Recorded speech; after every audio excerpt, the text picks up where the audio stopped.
April 7, 2020, coming up on Roland Martin Unfiltered. Black Enterprise founder Earl Graves Sr. has died. In our second hour, we'll honor him with a tribute. We'll talk with the president of Morgan State University, where he graduated from. We'll also talk with Linda Johnson Rice, the daughter of John H. Johnson, the founder of Ebony and Jet. He was very good friends with Earl Graves. We'll also talk to Bob Brown, who worked in the Nixon administration, the man who made sure that Earl Graves got the loan to start Black Enterprise. You don't want to miss our tribute to one of our titans of industry. Also, we'll talk about in the first hour, coronavirus, its impact all across the country, how it's impacting African Americans in a huge way. We'll be joined by Congresswoman Karen Bass, chair of the Congressional Black Caucus. Also, parents are finding out that homeschooling is no joke. Former Teacher of the Year, who now is a Congresswoman, Johanna Hayes, will also join us. In Wisconsin, the shameful Republicans forcing people to actually go out and vote. They fought everything to keep that from happening. We'll talk with Congresswoman Gwen Moore of Wisconsin, as well as a journalist who breaks down why the Supreme Court and Republican state Supreme Courts are more likely to allow voter suppression moving forward. Also, all this conspiracy about 5G, we're going to set the truth and give you the truth right here. Plus, how can small Black-owned businesses get access to federal grants? We'll talk with Ron Busby of U.S. Black Chambers, Inc. Folks, we got a packed show. It is time to bring the funk on Roland Martin Unfiltered. Let's go. He's got it. Whatever the biz, he's on it. Whatever it is, he's got the scoop, the fact, the find. And when it breaks, he's right on time and it's rolling. Best believe he's knowing. Putting it down from sports to news to politics. With entertainment just for kicks, he's rolling. It's on go, y'all. It's Roland Martin, Rolling with Roland now. He's funk, he's fresh, he's real, the best, you know he's Roland Martin now.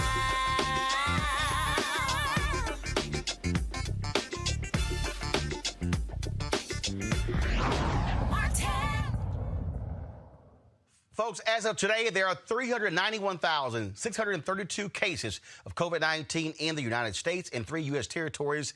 12,558 patients with the virus have died. That's nearly double yesterday's number. That's 2,863 more people than this time yesterday. 21,561 patients have recovered from the virus. In his briefing today, New York Governor Andrew Cuomo showed where most of the cases are. New York is still the most heavily impacted state in the nation. New Jersey, which is on the curve a little bit behind New York, is suffering. And again, our thoughts and prayers are with them.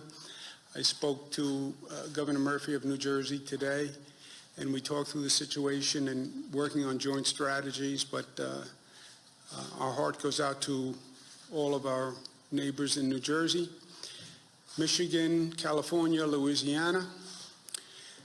In terms of how we're operating, how we're managing the situation, as we know, the hospital system basically is a three-legged stool. It relies on number of beds, number of staff, and the equipment.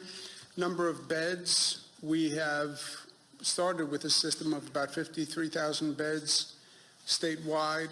We're up to about 90,000 available beds, so we have more than enough beds available. A disproportionate number of those infections and deaths are African Americans. Joining me right now is Congresswoman Karen Bass of California, who is the chair of the Congressional Black Caucus. Congresswoman, glad to have you back on Roland Martin Unfiltered. We see what's happening in Louisiana, where the number of deaths have increased. We look at what is happening in Michigan as well. We're hearing out of Chicago, Georgia, Mississippi. The reality is Black people are being greatly impacted by coronavirus. What is going to be done specifically to target this community because the numbers are dire? Absolutely. And I don't think that we should be shocked by that, because if you take any health issue, diabetes, hypertension, heart disease, and you look at the health status of white people compared to Black folks, All you have to do is double the numbers in terms of we get twice as many Black folks with diabetes, hypertension, lung disease, et cetera. And so that makes us at greater risk for COVID. Now, in my opinion, what needs to be done now, given that we see these numbers, there needs to be focused, concentrated testing in areas where the population is more at risk. And then the test needs to be turned around very quickly. So what I have learned recently is that there are doctors around the country who want to get access to machines that will allow them to rapidly process the tests, but the federal government, the administration, will not allow them to have access to the machines.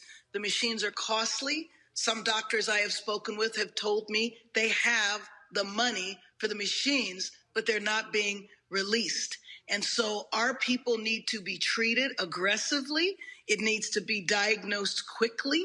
What I am worried about is that our people are being sent home, told to isolate themselves, and then when they get really, really sick, they go to the emergency room, and by that time, it's too late. Roland, I worked in the emergency room in Los Angeles, one of the largest emergency rooms in the country at the beginning of the AIDS epidemic. And so this is really deja vu to me, very similar situations. And so knowing what happened then and knowing what happens to us generally when we encounter the medical field, there has to be specific focused attention. You can't do everything addressing the population as a whole. If you have 3 times the amount of deaths in one population, then obviously that population needs targeted attention. Well, one of the things that, Anthony, go to my iPad, please. The Hill has this story. States battle each other for equipment in supply chain crunch. And this is part of the problem. What Donald Trump has created a situation where you have states competing against one another. The federal government has not done what they were supposed to do. And so this turns into just a big old, great thing for big business to make more money. Well, you know, the thing that's so ironic about it is that he flirts with being an authoritarian. And here is where authoritarian leadership is needed, in the sense that he should take control of the national supply and it should be allocated based on need. What he has done that you have described is that he has turned this into a free market situation. So not only do you have states bidding against each other, you have the federal government coming in and underbidding states and taking the equipment. This is one of the most insane things that has probably happened in U.S. history, where the president, who wants to be an authoritarian, abdicates responsibility and turns the U.S. population over to the market. So we're all part of the marketplace. And depending on your state, such as a state like Georgia, where you have mayors that are trying to do the right thing and follow the public health protocols, and you have a governor that comes in and says, no, I'm going to override what a city wants to do. But, you know, you also have a TV station, Trump's TV station, that is putting out absolute misinformation. I was watching the other night on some of the famous programs that the president likes, and they were saying, well, we have a cure for this. It's really not that bad. You can go buy this or get a doctor to prescribe you this medication. They put on people that supposedly were cured by this medication, presenting this false hope. So you have people, and when they've done polling, you see that Republicans and Democrats poll differently as to how serious they think this is. The saddest thing in the world is that he set up the governors that are basically his devotees. When the virus comes to them, guess who's going to be hurt? Because guess where those governors are? Those governors are in the South, where our people are. Well, and one of the things that we're now finding out, that the drug that he keeps touting, we now know that he has an equity stake or an investment in the company that makes this. You would think you might want to disclose that. I mean, so now we see all of a sudden why Donald Trump has been touting this drug, because he can benefit financially. Well, you know, I mean, it's the same way that when we passed the $500 billion for businesses, he didn't want any oversight at all. As a matter of fact, when the issue of congressional oversight was raised, He said, that's not needed. I can provide the oversight. I mean, it just gets more and more absurd every day. But the problem is now, I mean, we've put up with his madness for the last 3 years, but now his madness is killing people. And the idea that the United States would be so far behind the rest of the world, this is a shameful moment in our history. Congresswoman Karen Bass, last question for you. I am hearing from a number of African-American business owners who have talked about the difficulties to be able to access these loans. I saw one story where, in fact, this was a Trump supporter. I saw a tweet. This person was it was almost the 18,000 person on the phone line. Difficult getting through. I also talked to another small business owner who said that these major businesses are the ones lining up. And now what they've also done is the way they've now qualified a lot of these major companies that have more than 500 employees, they're now designating if you have individual restaurants. And so they're sort of applying that way. And then the last point, the banks are really helping the largest customers. And so really the small businesses are getting screwed. What's going to happen here? Because that's the lifeblood of America, these small businesses. Well, and not only that, I mean, it's the lifeblood, in our communities, too. Well, if this crisis were to end in a month, my concern is that a lot of jobs where people are laid off, the businesses won't exist anymore. I mean, we're still trying to recover from the 2008 recession when we lost so much of our home ownership. And now to have this happen, so you're talking about small businesses, you're also talking about our churches who are not eligible for the small business loans unless they have a nonprofit. So I will tell you, though, Roland, that when you have a crisis like this, you have to pass legislation immediately. You have to run and you have to put a finger in that dam because it's about to break. But once you do that, then you need to see, well, what are the consequences of the legislation you passed? Did it help anybody? So now that we see problems, we can go back. I do believe that we'll have another bill by the end of the year. We know that everybody is having problems with this. And so I'm hoping that in the next legislative effort that we'll be able to do this. But like I said a few minutes ago, I am worried that the length of time it takes to do these things, that our small businesses won't be able to survive in the interim. So I'm deeply concerned about that. All right, then. Congresswoman Karen Bass, was really appreciate it. Thanks a lot. Thank you. All right, folks, right now, the White House is holding their news conference. Donald Trump is speaking, which means we're not going to be going live to that news conference. I told you, anytime Donald Trump is at the microphone, we're not going to carry it live. He lies absolutely too much to the American people. It would be a shame to carry that message. And so that is simply something that we are not going to do. It's just simply not going to happen. And so if Dr. Fauci or Dr. Burke steps to the microphone, we'll certainly take their comments, but we're not going to take anything that comes from Donald Trump. Now, folks, one of the things we keep talking about is, again, the impact on this whole issue among African Americans. And in fact, the folks at The Root, Michael Harriot, he sent me this tweet as I was coming into work.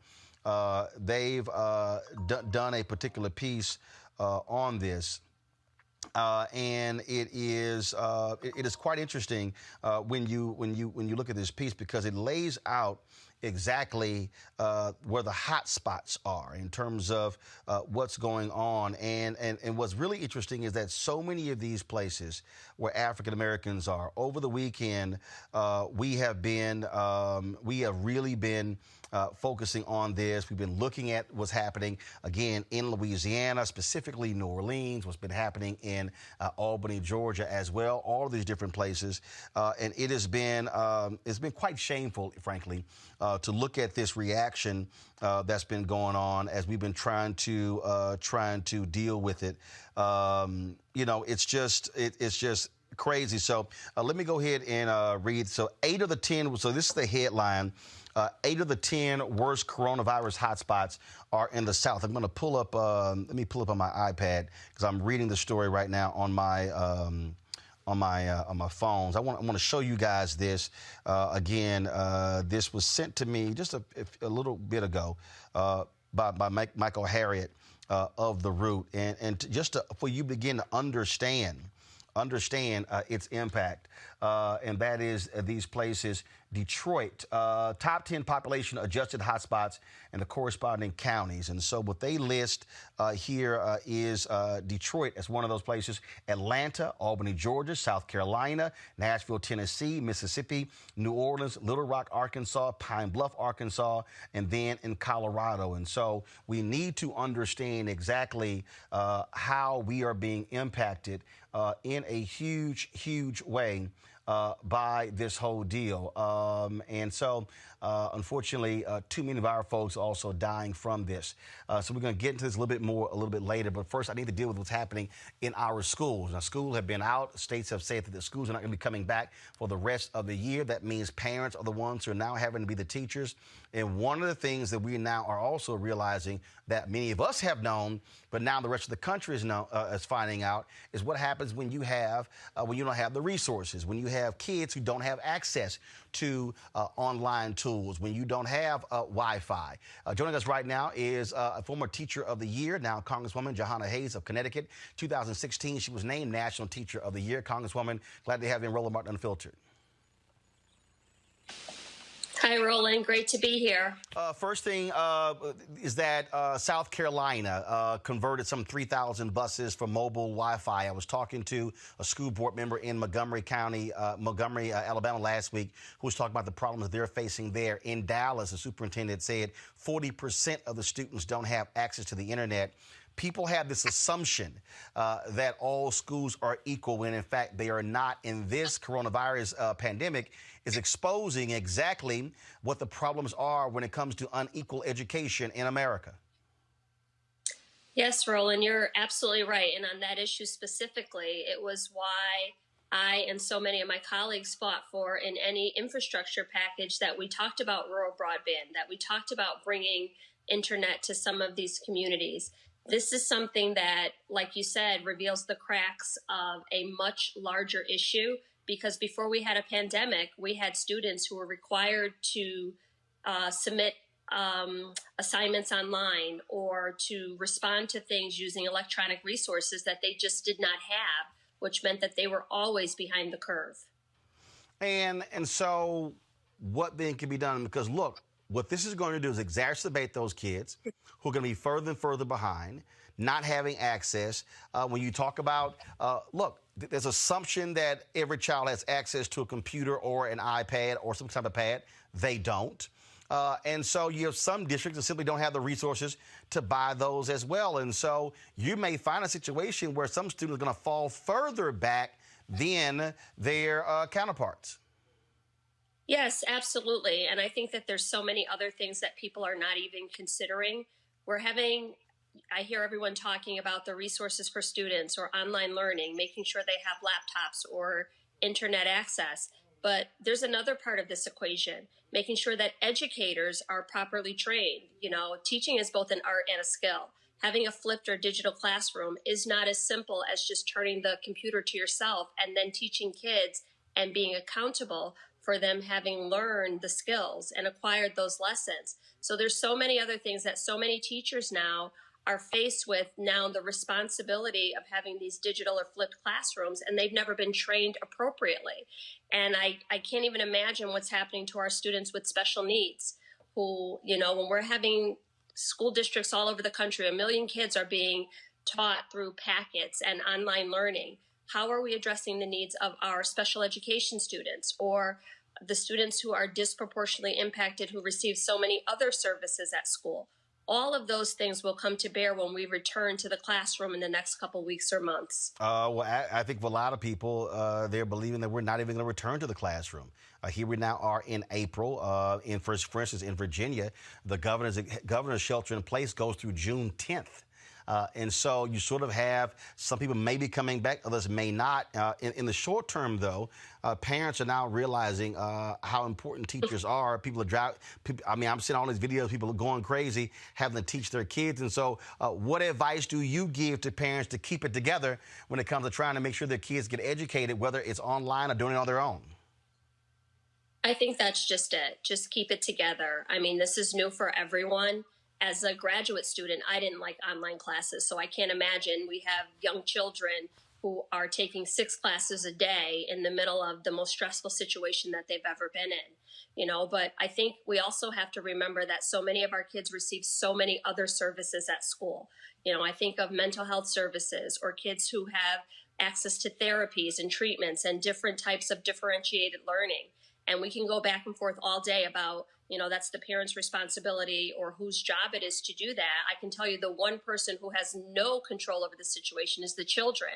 And it is unconscionable right now that we have a Secretary of Education who has been mute. We have 100 million young people out of school. We have higher education college students out of school, and the Secretary has been mute in this whole pandemic, in this whole epidemic. She has not given any reassuring advice to educators, to families, to children as to what that will look like when we return. My office has gotten so many calls about what's included in this package. We allocated in Congress about $13.5 billion for K-12 education and about $14 billion for higher education. And there's so many questions surrounding what is the implementation of this education sustainability fund look like? How will this be applied across districts? What calculations will we use? And the one person we have not heard anything from is the Secretary of Education. And that just is unforgivable. And I'm not really sure how we come out of this. This is brand new, but I know that for so many years, teachers have worked under-resourced and underfunded and just figured it out. And I think that they're doing a great job of doing that now. I can tell you, though, it's not easy. I'm an educator. I am a highly competent educator. And right now, when I'm doing 8 hours of marathon conference calls and my son is in front of the computer, I have an 11-year-old who his teacher is giving him a lesson and I'm trying to keep him engaged and focused. I can't imagine people who have 2 or 3 children at home in different grades, studying different lessons, or parents who don't have the knowledge or the background to support them in their learning. I've talked to some people who are having the issue. Bottom line is my wife and I have 2 of my nieces, both 16. They're sophomores who are at home. And luckily, their school district has a very robust online presence. Prior to this, they also have access to laptops. But in so many different places, you simply don't have that. And I think coming out of this, obviously, we're operating in an emergency status right now. But I think coming out of this, you're going to have some people do some serious thinking and planning, strategizing, and then funding when it comes to filling in these gaps because many of us have known about this. Other people have ignored it. Now, I think there are a lot of people out there who all of a sudden realize, oh, this thing is as worse as everybody keeps saying. And so we need to be thinking about how do we fix this, not just survive this.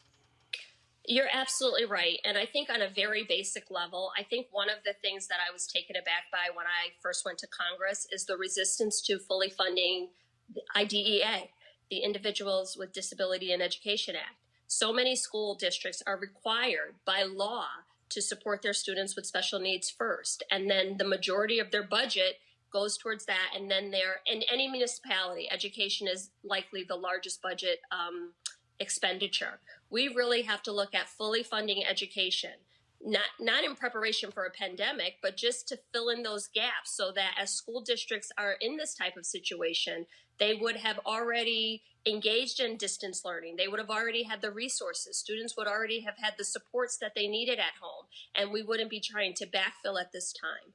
I think this is just revealing some systemic cracks that we have in our system. And as far as funding, there's so much that needs to be done. In this package, like I said, I think we had $13.5 billion for K-12 education and $14 billion for higher education. This is just to put people back at the starting line. They're still going to be behind. We have student loans that are paused until September. So many young people who are kicked off campuses. But now what are we doing for our homeless population and youths who have aged out of foster care? There's so many things to consider when we talk about the education system. And just the last thing I'll say is my office was inundated with a question, and I think this is a great place to kind of add clarity to that. In the third COVID package, Howard University was outlined specifically, along with Gallaudet, which is a school for the hard of hearing students. Those are congressionally directed universities.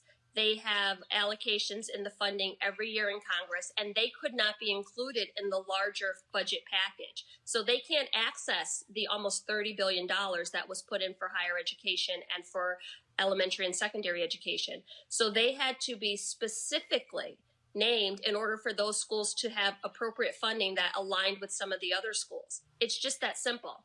There was no, Democrats threw this in. It was, we understood that in order to be equitable with the resources, we had to specifically outline Howard University and schools like Gallaudet. All right, then. Congresswoman Johanna Hayes of Connecticut, we certainly appreciate it. Thank you so very much. Thank you. All right. The teachers out there, they're doing a great job, and you definitely have the support of the entire Congress, or at least the Democrats. All right, then. We certainly appreciate it. Thanks a lot. Thank you.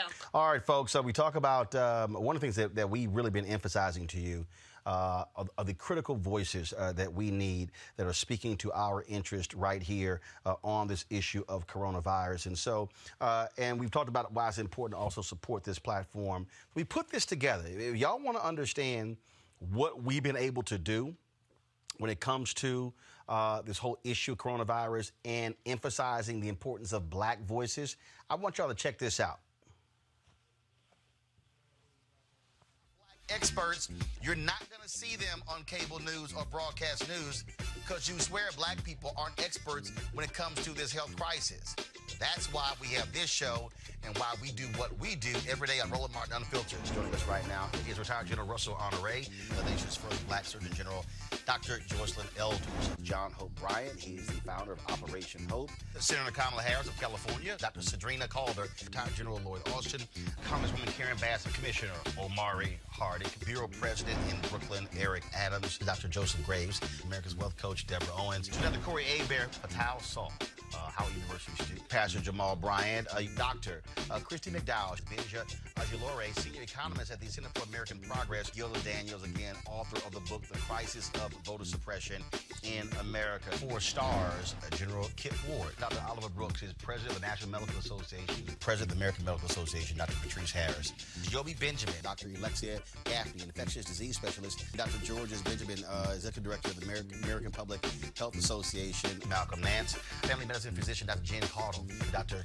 Tashaka Cunningham, a molecular biologist, Kat Stafford. She's a national race and ethnicity reporter for the Associated Press. Dr. Wayne A.I. Frederick, who is the president of Howard University, Congresswoman Yvette Clark from the state of New York, William Spriggs, AFL-CIO economist, Andrea James, executive director of the National Council for Incarcerated and Formerly Incarcerated Women and Girls. All right, let's go to Capitol Hill. Congressman Gregory Meeks, Congresswoman Eddie British Johnson of Texas, Congresswoman Barbara Lee, Minnesota Senator Amy Klobuchar, mental health clinician Jamie Singletary, Prince George's County State's Attorney Aisha Brayboy, as well as Dylan Hayrie, ACLU Justice Division strategist. Dr. Cindy Duke, she is a virologist. Principal Steve Perry of Capitol Prep. Health and wellness specialist Dr. Yolanda Hancock. Desmond Meade, president of the Florida Rights Restoration Coalition. Cliff Albright, who is the co-founder of Black Voters Matter. Michael Harriet with The Root.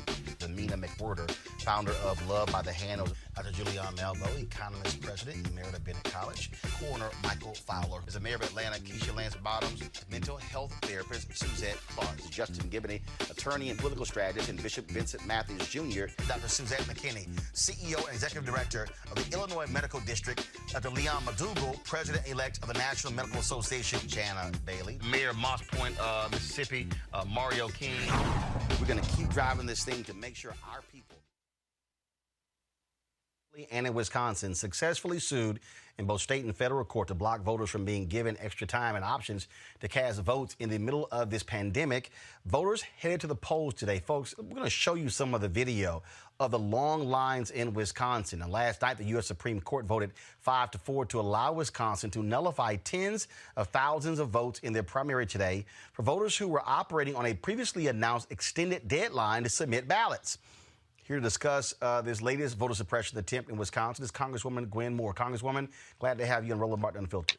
Thank you for letting me roll with you today, Roland. It is shocking to watch some of this video, Congresswoman, and to see these long lines. I mean, frankly, Republicans are putting people's lives at stakes because they pushed forward with this election. When the governor issued an executive order, he'd already said he didn't have the authority. Then, of course, it got overturned by the Wisconsin State Supreme Court. I mean, this is diabolical what's happening there. It really is, and what's at stake is that there's a state Supreme Court race on the ballot, and there's a terrible judge, which of course Donald Trump endorsed. Horrible, totally bought and paid for, and everybody knows it. And if we have the kind of turnout that they expect, he could be defeated. He's the incumbent. There were like 1.2 million absentee ballots requested for this election cycle. And they knew exactly what was going on. They saw what was happening. And again, they fought every attempt, didn't care if folks are moving forward. But also, let's just be honest. Democrats didn't help. Vice President Joe Biden said, hey, people can be safe voting. The Democratic governor, frankly, should have been more aggressive in saying don't have this election. And so I think you had that going back and forth as well. But at the end of the day, Republicans would not work in any way in order to postpone this because they kept saying, oh, we got many offices that need to be filled based on this primary. But the real deal is we also know Republicans, when there are fewer people voting, they view that as an advantage. If there are more people voting, they view that as a disadvantage or an advantage for Democrats. Okay, well, I just want to say one thing, just in defense of the governor. Our primary is the only one in April. Others have had their fabulous primaries already. And, it meant a lot that Donald Trump didn't square with us for 70 days. Of course. 70 days. I mean, that is, we could have planned and moved the primary and did something then because the science is what told us that this week was going to be a surge week. And this is something that we didn't know back in February when the president was telling us that everything was fine. Well, the real problem here is that, again, people's safety is being compromised. Folks, if y'all have the video, please roll it. I keep telling y'all to roll it. People voting. To see these lines, to see people out there in masks and gloves standing 6 feet apart. I read one story where Milwaukee normally has more than 100 voting locations, and today they're only 180, and today they're only 5. Exactly. My polling site typically is right on the corner, the library right on the corner from my house. And now my polling site is 3 miles from my house. Well, that is, in fact, I was reading a Twitter feed of a young lady who she follows me she's there in Milwaukee. She said that when she went out to vote, she said the early voting location was 30 minutes from her home. There was no buses running. She literally walked. And that, to me, is the nonsense for what Republicans are doing because they are forcing people to literally walk or just frustrate them in not voting. And that was the intent. Pure and simple. That's their intent. Well, I tell you, we'll have to hold our breaths for the next couple of weeks to see what kind of impact that has. Because I was concerned that I didn't see 6 feet between people standing in those lines. And, we have, one of the things that we've discovered here, I just want to share this with you, is that I think while we don't know why there seems to be such a disproportionate numbers of people who are afflicted with COVID-19 in the African American community around the country, and particularly here in Milwaukee, we have already discerned that racism is a public health problem. And all of the attendant things that go on with it, even when you're middle-class Black people, you are in very hyper-segregated neighborhoods. It's very dense populated. There are lots of people around who have no health insurance to take care of themselves. There are people who don't have any choice but to go to work when they're sick, and they work in the service industry every single day, in hospital settings and nursing home settings. in particular. And so there are going to be plenty of studies done, I assure you, about COVID-19 and pandemics and its association with poverty. Well, this is just utterly ridiculous, I think, what is going on in your state. Unfortunately, the election did go forward, but I hope that people are out there, that they are voting, that they are recognizing what Republicans are doing. And we have seen what took place when you had a Democratic governor who won, how the Republican legislature did same thing in North Carolina, changed the rules, stripped him of power. What I keep telling people over and over and over again, Republicans do not care about what's right and wrong. It's all about a naked power grab. You better understand that because we're going to see a repeat of this. If this thing continues through the fall, we're going to see Republicans across the country try to do the exact same thing, limit mail-in balloting in states because they want to suppress the vote. Exactly. Well, shame on us, if we fall for it, because there's no guarantee that this pandemic is not going to have a resurgence in the fall. So we need to get busy, change our organizing style, and try to get as many folks signed up for those absentee ballots as we possibly can. Early vote. And, I'm a person, Martin, Roland, I enjoy same-day voting. So I could have gotten caught up in one of those lines today. Right. And I can't afford to do that because I'm on oral chemo and I can't afford to be in the mix like that. Well, look, here, I'm going to show this video right now of the idiot's Speaker of the House there in Robin Voss there in Milwaukee. So, guys, go to my iPad. Here's a video of him proclaiming how safe it is to vote. He says it's incredibly safe to go out. He is literally decked in a full suit, gloves, and mask. How in the hell can you say it's incredibly safe to go out when you are dressed like you a damn medical worker? Right. Depriving some medical worker of that mask. I mean, it's crazy. You cannot be dressed like that and then say, oh, it's incredibly safe to go out. Exactly. Unbelievable. And they don't care about the science in this instance because I think they were looking at the disparate numbers of absentee ballots that were returned in the inner city versus those in suburbia. I had a little cheat sheet here, but there are many hundreds or many thousands of ballots in the city of Milwaukee and in Dane County, Madison, liberal Madison, which have not been returned versus in the more red parts of our state. And so that's also an incentive to make sure we get this election done. All right, then. Congresswoman Gwen Moore, Wisconsin. We surely appreciate it. Thanks a lot. Hey, it's always good to be with you, Roland. Indeed. Thank you very much. Here to continue the conversation is Ellie Mistel. He is executive editor of Above, actually writes with The Nation. Man, you wrote this piece, and I keep making the point to people. Republicans are not trying to play fair. This is about power, Ellie. It's about control. Pure and simple. This is part of the Republican plot to steal the November election. And I'm not trying to be hyperbolic when I say that. I'm not trying to be a fearmonger when I say it.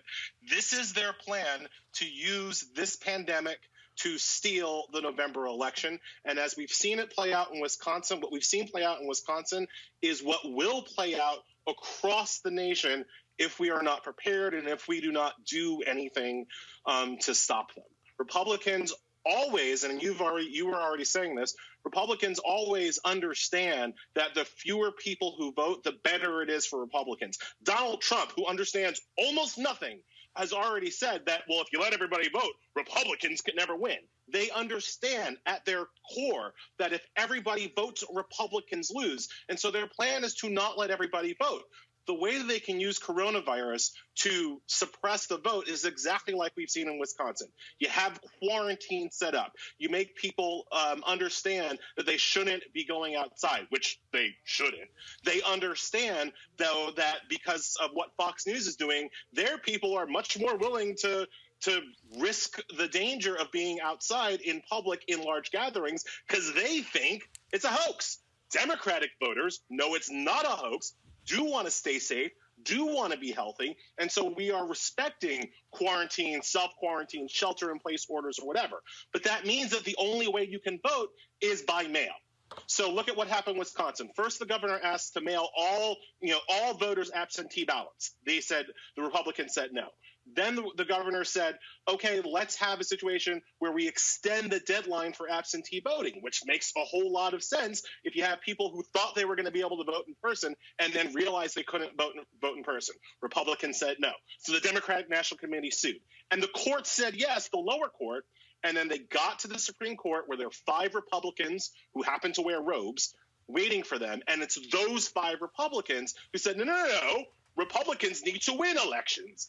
And their ruling basically threw out the potential of people to vote absentee unless they postmark their ballots by today, Election Day. Well, here's what there are people who don't have their ballots. Right. How can you send in a ballot by Election Day if you don't get your ballot until the end of the week?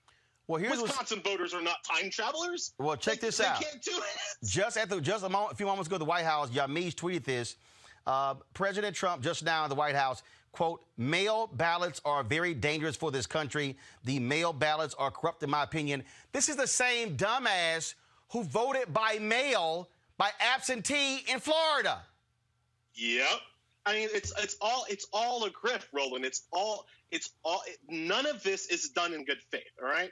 Remember, the only actual example of voter fraud we have is when Republicans in North Carolina were trying to defraud people out of their absentee ballots. That's the situation. Okay, so the Republicans now turning around and saying that absentee ballots are not safe. Well, it's because you're trying to steal them. Like that's why they're not safe. It's the bank robber saying the bank is not secure enough because they're running away with all the money. It's hard to express how devious their plan is and how simple it is. I think that's what kind of gets a lot of people. Well, I think it can't be that obvious. But no, it is that obvious. Yeah, but here's the deal, though. I think the reason I think it's that obvious, and let's just be real honest, is because, frankly, Democrats want to be fair, want to be not like perfect example.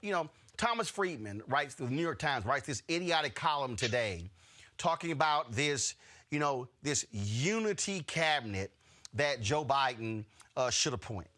And anytime there's discussions about unity cabinet, it's always, if you're a Democrat, you should appoint several Republicans. Republicans never talk about appointing several Democrats. They don't care. It's all about winning. And I keep telling Democrats, these guys don't believe in fair. Donald Trump, the Republican National Committee, the entire apparatus, Mitch McConnell, Kevin McCarthy, go North Carolina, Wisconsin, Maine, Alabama, Florida, Mississippi, Arkansas, Texas. They don't care about fair. They care about winning. I have no idea how to educate Democrats to this reality. Thomas Friedman's article today was basically, even if the Democrats win, they should pretend that they lost. Like that is the level of intellectual dishonesty that he was operating at today in the New York Times. There is a need by a certain segment of the Democratic population, a certain segment of the party, to appear fair to Republicans who.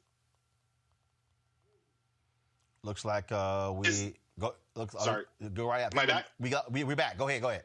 All right. Yeah, so there's a part of the Democratic Party that wants to appear fair to the Republicans who hate them.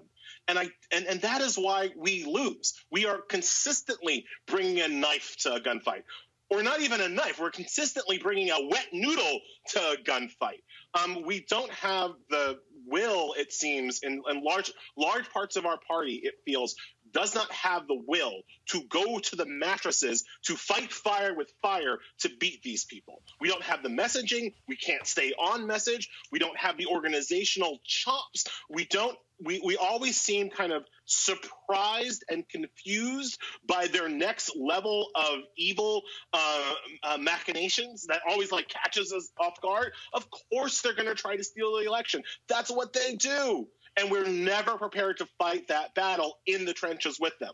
One of the things that I've been saying literally since they installed an illegitimate justice on the Supreme Court in Neil Gorsuch, to say nothing of when they installed an alleged attempted rapist on the Supreme Court in Brett Kavanaugh, is that the minute Democrats take back control of the White House and the Senate, they need to pack the courts. That's literally the only way to overcome the lifetime appointments that the Republicans have illegitimately placed on that body. But I say that in a room full of Democrats, and 20-30% of them be like, yeah, absolutely, and the other 70% will be like, well, we don't want to break the system. So part of it, Roland, though, I don't want to defend this kind of thinking, but part of the way that I can understand this kind of thinking is that fundamentally, to be a Democrat means that you have to believe that systems work. Fundamentally, being a Republican means that you don't believe systems work. So for Republicans, it's kind of quite easy for them to say, well, let's burn it down. Doesn't matter. Either we win or nobody wins. Either we win or there's chaos. That's an easy argument for Republicans to make. It's a little bit harder for Democrats to get there, and I kind of get that kind of philosophically and pedagogically, right? Like, it's a little bit harder for us to get to the point where we have to do everything that we can to win and be willing to throw the book out while we're doing it. Absolutely. Elliot, I appreciate it, man. Thanks a lot, folks. Go to thenation.com to read his piece. Thanks a lot. Thank you so much for giving me an excuse to wear a shirt. All right, thanks a lot. We'll do it again. All right, folks. All right, I got to deal with this here because it's really been pissing me off, okay? And that is all of these people who have been acting a fool, losing their mind when it comes to this issue of 5G and coronavirus. It's really, and I mean really, getting on my damn nerves, okay? An attack on cell phone towers in the UK over the weekend. They were destroyed. Comes as this whole thing goes around that 5G is spreading coronavirus, and that's how it got started. Joining me right now is Shireen Mitchell, social analyst, diversity strategist. Shireen, I am sick of black people and these white people talking about 5G as the root of coronavirus. Can you please lay this out? Oh my goodness. So thank you so much for having me on here to have this conversation, because the reason that we're having this problem is because this comes from a disinformation about the problems with 5G. But it also started, which is the way this always starts, is it's very racist conversation about what happened in Wuhan in China. And in one instance, there is a group of people who tore down the 5G tower in China. It had nothing to do with the virus. And somehow that video goes viral and people believe it. And so that's what we're dealing with. And now we're watching people actually do physical things, i.e. take down other 5G towers, because they believe it has something to do with the virus. It has nothing to do, one has nothing to do with the other. Their radiation poisoning is not the same thing as a virus. They do not equate. They do not have the same responses. They do not have the same outcomes in terms of symptoms. But it's very clear that people try to use a video in one instance to connect the dots to another. And so it's like for our communities, because I've heard the same thing over and over again in different ways. I've watched it come up from different perspectives. I'm stunned that people see this as some level of like, this is where it really started from. This is the same argument about where's the origin? And it was maybe in a lab. It's the same debate, just in a different form. And it happens to deal with technology. But yes, I want to make sure that we understand that this has nothing to do with 5G. Does 5G have some issues that we should talk about? Absolutely. Absolutely, but it has nothing to do with the virus. Hold tight one second. Hold on one second. Let's go to the White House. Dr. Birx is speaking. I think she's talking about African Americans being impacted. Go ahead. I wanted to go through the numbers at a high level so you understand why particularly these supplies went to these areas to begin with. We talk about attack rates or the cases per population. So in the New York, as a state, they have 7 cases per 1,000. This is the highest in the country in New York City itself. All right, she was just talking about getting the message out to Black and Native American communities. So we'll pull that video later. Shireen, what people don't realize is the cell phone towers we have, they've been used for years. And again, well, I don't understand. First of all, we also need to, New York Times, Shireen, did a story last year that it was RT, Russia Television, that network that they now have airing all over the place. You got Black people who are on it. In fact, I've been invited to do several shows on there. I'm not going on. It's funded by the Russians. They did a story, New York Times did a story on how they're the ones who start spreading that whole deal. And I need Black people to stop spreading this because we're falling for too many of these conspiracy theories. Yes, we are. So there's a couple of pieces here what I think is really important, because I think you brought up 2 key pieces. There are people who think they're finding something new, something different, some scoop, some information that's not being shared by the media and others. And they're now distributing that disinformation to other people because they think, like, I found something that nobody else knows and nobody will share, or the videos are being taken down. It's like the videos are being taken down because they're spreading disinformation and they should not be up. That's number 1. Number 2, we have had cell towers since the beginning of time. These exact same cell towers are the exact same cell towers that worked for 2G, 4G, and now 5G. They're not new towers. They didn't just come out of nowhere. I think that's also key parts of it. So we've dealt with cell tower information and issues for years before the virus. So the fact that people are trying to connect those to that is false. Are we now finally getting into more 5G being more distributed at this moment? Absolutely. But that has nothing to do with the virus. And the other thing I want to say about the virus, the other piece of disinformation that's happening, is that some people think that the coronavirus is new, like coronavirus is new. What's new is COVID-19. Coronavirus has existed in different forms. It has different names. It didn't just show up today. It's been showing up before. And so if people don't understand this, like, you think you found something new when there's history even about the coronavirus that existed before now. So every time someone thinks they find something or they're distributing information and then they share it to their family and friends, they're harming our community. They think that they are saving our community, or they think that they're telling our community something that we don't already know. And that's also very problematic. Now, let me just also be clear. I know in our community we have dealt with the government harming us, the healthcare systems harming us in different ways. There's a historical narrative to that. So I don't want to dismiss the concerns. But when those concerns turn into disinformation to the point that is dangerous to us, then we need to halt and we need to stop sharing that kind of information. Well, that's why we called you. We want to be able to push that message home. It's crucially just important. And I just keep trying to tell people, look, I need y'all to stop spreading this, just like I need all of these Black preachers. I really, really, really, I need y'all to not have church. There was a story that was, I'm going to pull up in a second, ChristianPost.com. 3 more Black pastors are dead because of coronavirus. They attended a funeral, and then one guy who preached possibly could have infected 300 people who attended a funeral. And so we just really, really need these folks to stop, okay? I know y'all want to go to church, but same thing. Stop saying all this stuff talking about I got the blood of Jesus. No, guess what? If you actually read Exodus, when they had that 10th plague, God said, mark the blood above your home.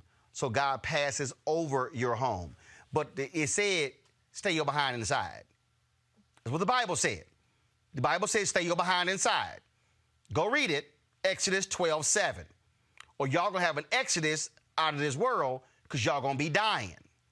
And it makes no sense to folks to be dying unnecessarily because some of y'all don't know how to keep your asses at home. And yes, I'm cussing because I'm tired of church people using excuses for why they're going to church. You're putting people at risk, not only those who attend, but their families as well. When you do it, go to church online, pray at your house, listen to your gospel music, but be safe.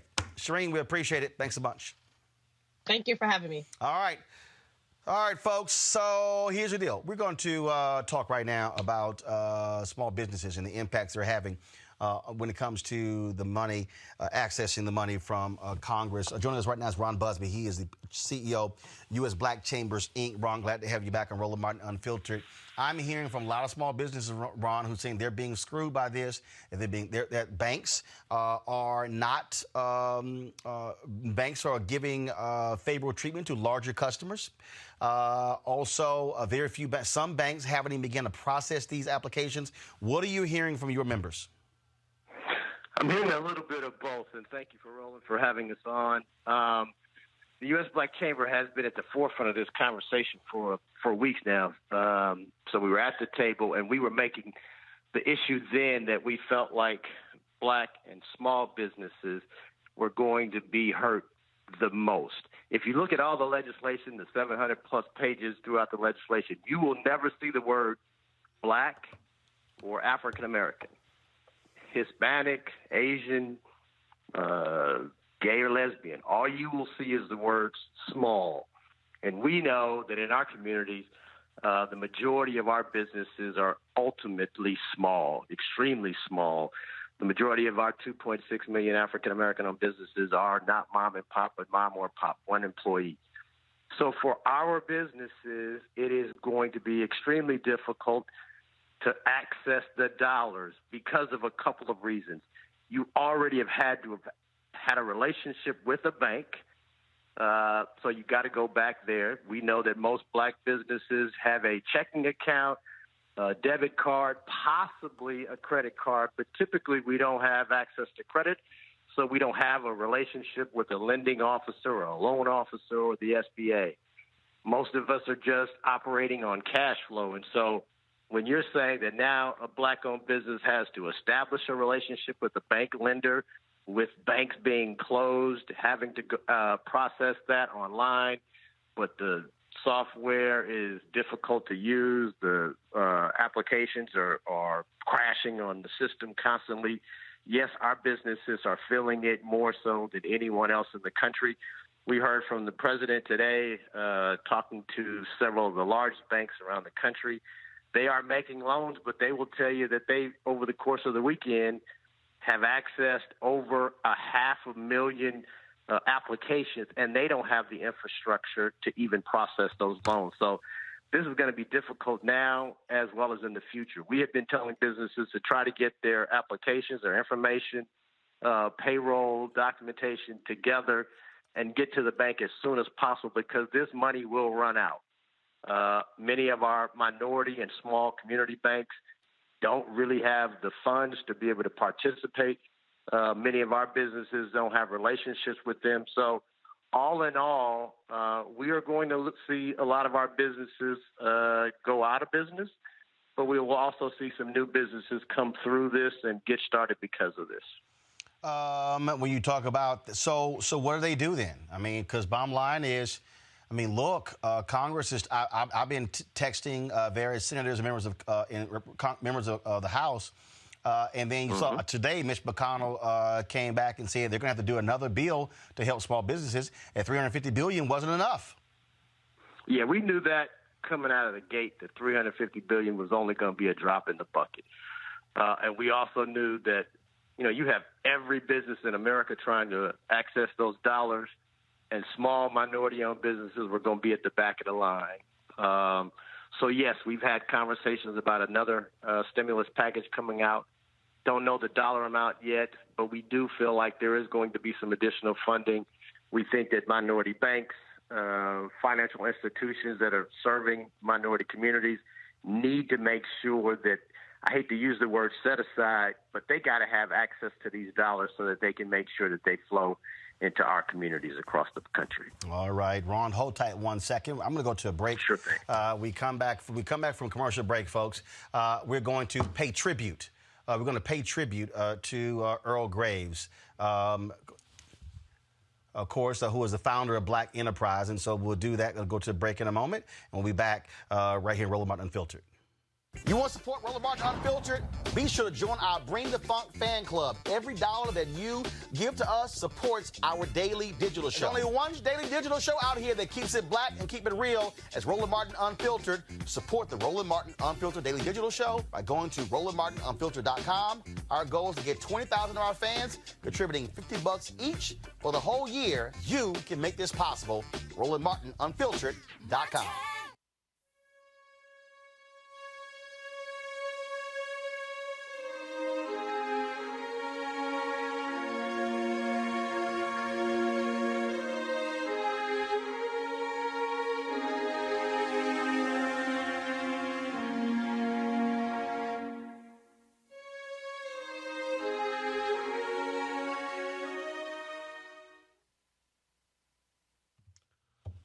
Late last night, folks, we got news that Earl G. Graves Sr., founder of Black Enterprise, the company that focused on entrepreneurship and black business, died at 9:22 p.m. Eastern at the age of 85. His son and current BE CEO, Earl Butch Graves Jr., tweeted that he passed away quietly after a long battle with Alzheimer's. Graves was first launched Black Enterprise in 1970 in an effort to cover black businesses and also to provide business strategies to the magazine's readership.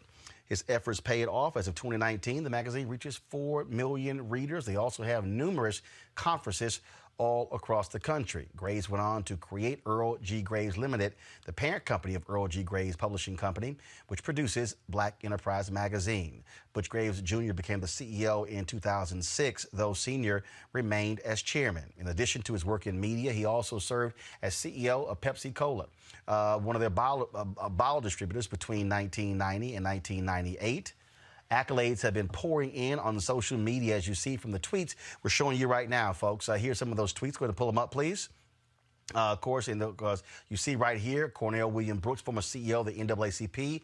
This is from the Congressional Black Caucus Institute. They're giving their condolences to Earl Graves. This is Reverend Al Sharpton. Also talk about the impact of Earl Graves. And then this is the tweet, of course, from his son, Butch Graves Jr., announcing his passing, his Maya Cummings, the widow of Congressman Elijah Cummings as well, who was running for his seat. And, of course, National Urban League paid tribute to Earl Graves as well. Folks, I'm going to go back to Ron Busby, please. Of course, I was talking to Ron. Ron, of course, is president of U.S. Black Chambers, Inc. Ron, just share with our folks watching how vital Earl Graves was to the development and the fostering of black entrepreneurship across this country.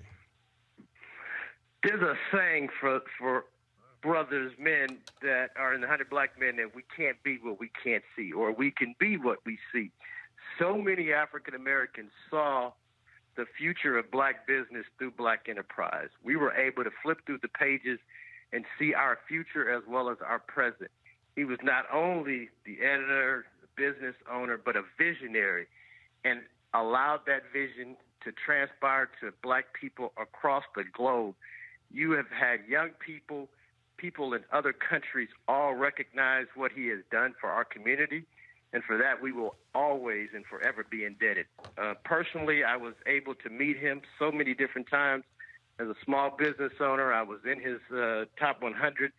That gave us the accolades that other companies around the country said, hey, if they're good enough to be recognized by Black Enterprise, they're good enough to do business with our firm. And I think so many of us don't get that acknowledgement from regular organizations. Black Enterprise was that entity that allowed us to showcase who we are, what we do, and more importantly, what we can do when we're given the opportunity. All of us here at U.S. Black Chamber, as well as our 145 chamber presidents around the country, truly will be missing him for lifetimes, and we look forward to continuing his success by his son as well as other business owners across the country. Again, when you talk about seeing it and profiling in those pages, and I'm going to pull up in a second. I mean, if you look at in terms of that growth, I mean, you're talking about exponential growth going from 1972 to where we are present day. Yeah, I remember in '72, and I was just a young guy back in Oakland, California, and my parents used to bring the magazine home and leave it on our mantle, leave it on the kitchen table, and my sister and I would read through and just see ideas of businesses that we never knew that we owned. And because of that, it just gave so many young people as well as business owners that drive to say, you know, hey, if there's somebody across the country doing it, that it's going to provide me that vision, that competitiveness, that I can do it as well. And for that, man, he just allowed all of us to grow, not only Black Enterprise growth, not just through his events, but it also allowed other magazines like Essence Magazine, like so many other local Black establishments to also be able to get their voices out there because they understood that Black people were consumers, and so they marketed to us where they had never really had a vision of marketing to Black people before, but it also allowed us to tell our stories of our own consumerism, our own consumer dollars, as well as our own business acumen. All right, then. Ron Busby, we certainly appreciate it. Thanks a lot. Thank you. Folks, I'm going to go to this chart right here. Go to my iPad, please, just so you understand. And so this is the chart here. These are the number of Black-owned businesses that when Black Enterprise started. You see this chart, 1972. There were 187,602 Black-owned businesses. In 2012, the number was around 2.58 million.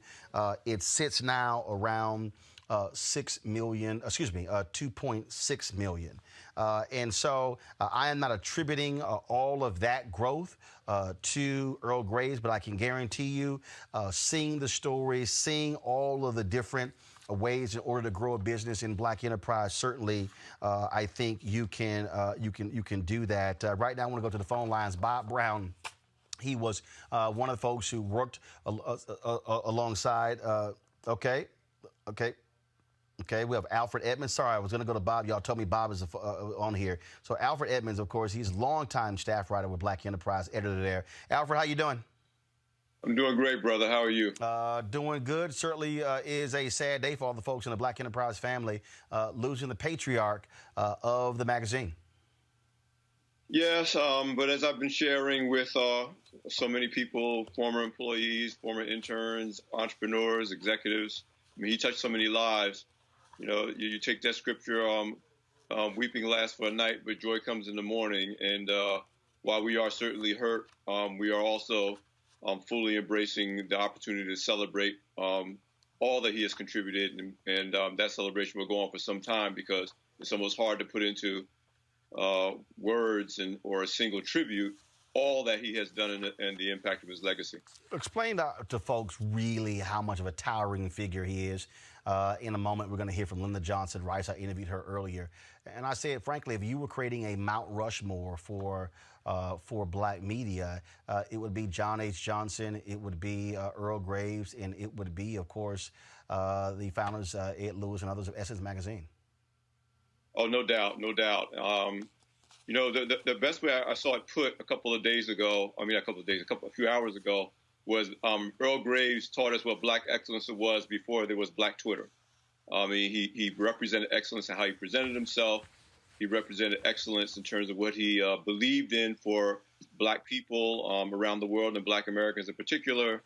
And from a personal standpoint, and those of us who worked with him and for him, he believed in us as examples of Black excellence. So, he really communicated right away that if you were working with him or for him, he expected great things from you, and you were willing to run through brick walls to deliver for him. And that was kind of a universal impact he had on everybody who knew him, worked for him, worked with him. The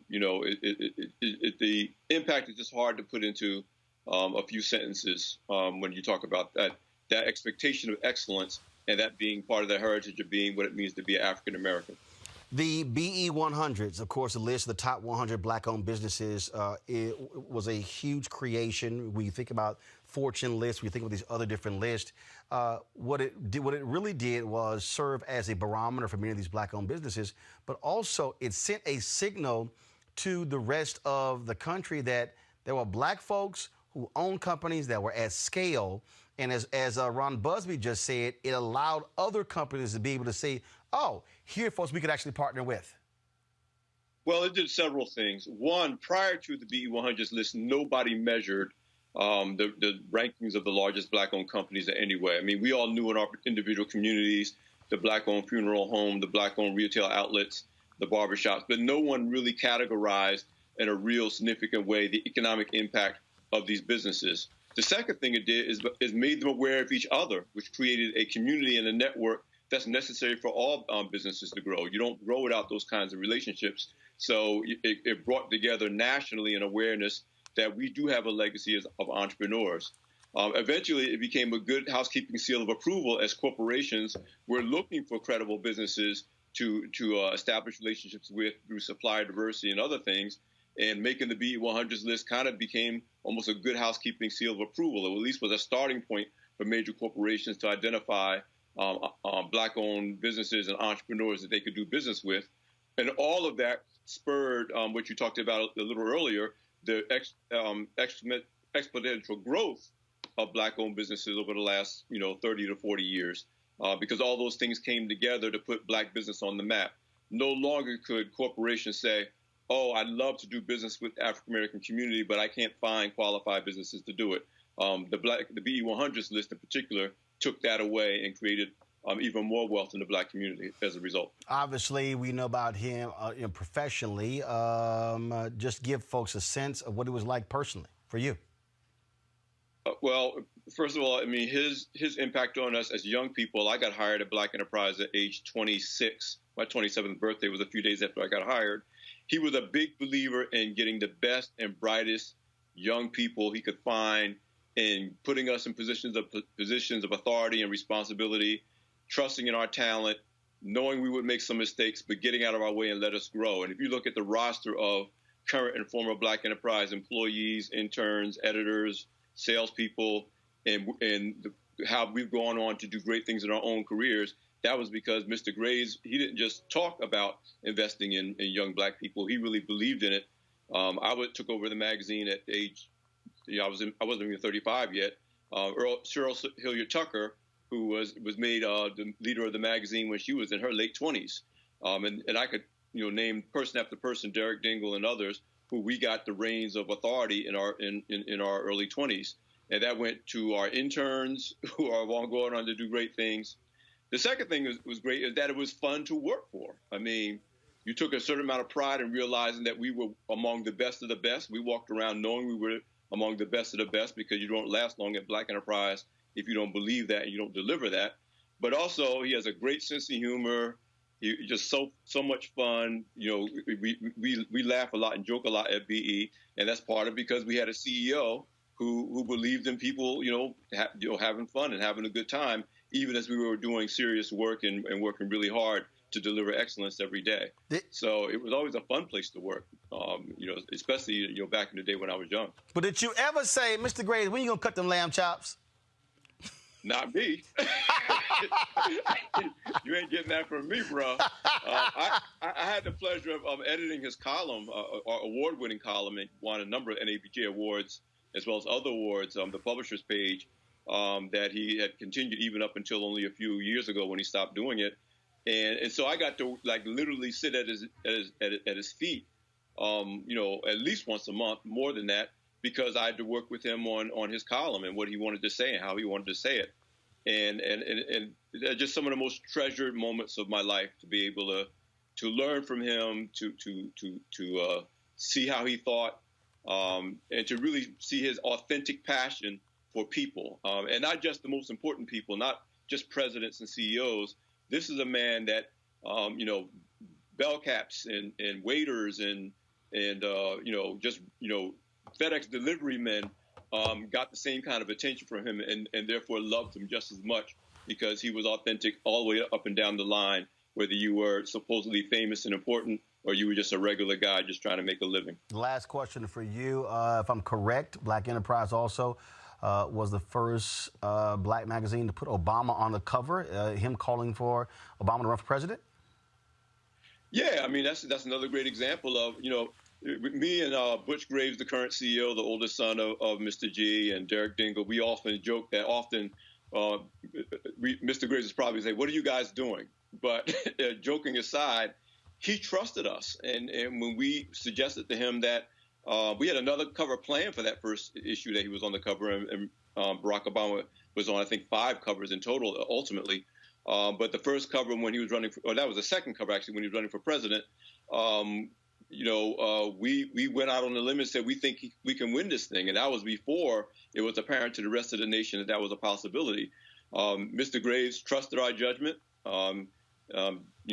gave me and Butch and Derek his blessings, and we went forward and put him on the cover, and it turned out to be prescient. But that's just another example of how Mr. Graves really walked the walk of saying, I hire my people, I believe in my people, they're the best and the brightest you can get. And he bet on us, and he won a lot because he bet on us, and we believed in ourselves because he believed in us. All right, Alfred Edmonds, but man, was always appreciated. Certainly our thoughts and prayers go out to all of the employees of Black Enterprise. He certainly was a towering figure, someone who was greatly respected, not only in the magazine business, but certainly within the space of black media. We appreciate it. Thanks a lot. Thank you, Roland. All right, folks. Joining us right now is Bob Brown. Bob was a close associate, confidant, board member of the Southern Christian Leadership Conference under Reverend Dr. Martin Luther King Jr. Then he went to go work for the Nixon administration as his top black aide. Bob, how you doing? I'm doing great. How you doing, Roland? Bob, it's always good talking with you. When I interviewed you a few weeks ago, I had not finished your book. Of course, your book is right here. You Can't Go Wrong Doing Right. How a Child of Poverty Rose to the White House and Helped Change the World by Robert J. Brown. And in this book, you talk about Earl Graves. And in this book, you talk about the creation of the Office of Minority Business Enterprise within the Department of Commerce under Richard Nixon. You say here, I'm going to read this here, we took a lot of flack from Democrats and other skeptics who claimed Nixon didn't care about black America. Still, even some diehard Democrats knew that blacks inside the Nixon administration were quietly pushing the agenda endorsed by Dr. King. One of those in the know was my old friend Earl G. Graves, who was a leading black Democrat at the forefront of pushing for black entrepreneurship and economic growth. He saw that with the OMBE, Nixon was reaching out with a program unlike others. Thank goodness you were there, because he was about $100,000 short of raising the money to launch Black Enterprise. And you had to fight a lot of white folks who were like, Bob, we are not giving to this black man. Yeah, Roland, you're right. Earl, I go back a long way with Earl. When he got out of the military, Earl was a top military guy, and he was really gung-ho. And he came to work with me at the Federal Bureau of Narcotics in the New York office. We worked in the same group there, and there were very few blacks there at the time, and Earl came in from the first day. He made a statement there at the Bureau, and we became close friends. We traveled together. He used to visit me here in North Carolina all the time with his wife, Barbara, and his sons when they were little boys. And then he called me one day and said he was going to he was going to start Black Enterprise, and he was going to do a lot of this and a lot of that. And I said, well, I'll be supportive. And but even before then, we worked with Robert Kennedy together. Earl was administrative assistant to Mr. Kennedy in New York, and we worked in his campaign together until he was killed. And then we all got together at Earl's place on Long Island, and along with Johnny Ford and several others who were working with him, Johnny Ford, the mayor of Tuskegee, Alabama, and we decided that we were going to do different kinds of things. Earl and those stayed with the campaign at that time, the Democratic campaign of Humphrey, and I decided to go with Nixon with some of my friends, my other friends, and it was quite a time. We remained friends. Did we lose Bob there, folks? Let me know. Let me know when y'all got Bob back. And so this is what Bob writes in his book. I encouraged him to apply for one of the first OMBE grants when word got out that Earl Graves, a big Democrat and a frequent critic of Nixon, had applied for the grant. There was heated opposition from partisan Republican operatives who didn't want it approved. I argued forcefully that Earl wanted the same things we wanted for Black America, and that if we helped him develop his business, he would support economic development in the Black community. They told me I was nuts, not to mention naive and probably numbskull too. My final response was, process his damn application, Bob. That's exactly what I told him, and they processed it too. Yeah, and he got the money, and it helped to launch him forevermore. He was a great human being. He was my friend for many, many, many, many years. We worked together. We did a lot of things together in politics and business, and he was a magnificent human being, and I will always remember him fondly.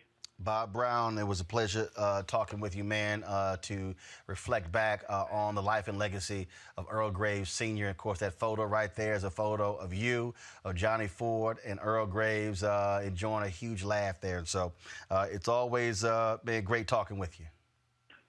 Mm-hmm. Well, if you're trying to do the right thing and you're trying to lift up our people, it doesn't make any difference between Democrats and Republicans.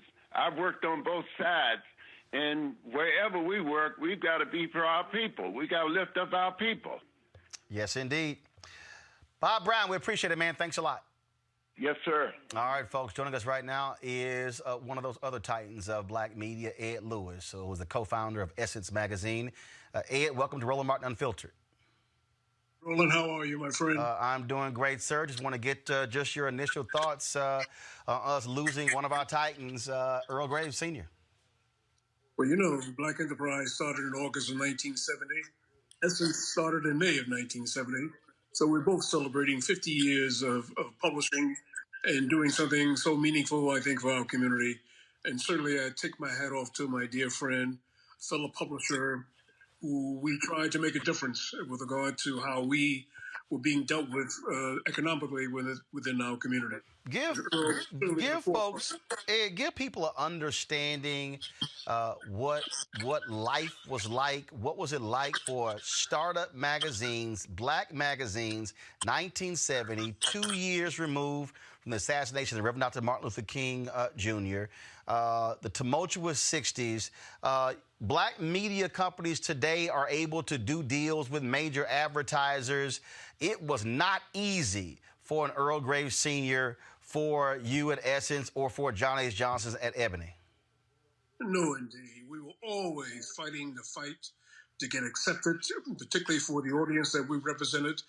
Advertising was always an issue with regard to all our magazines, and we fought hard.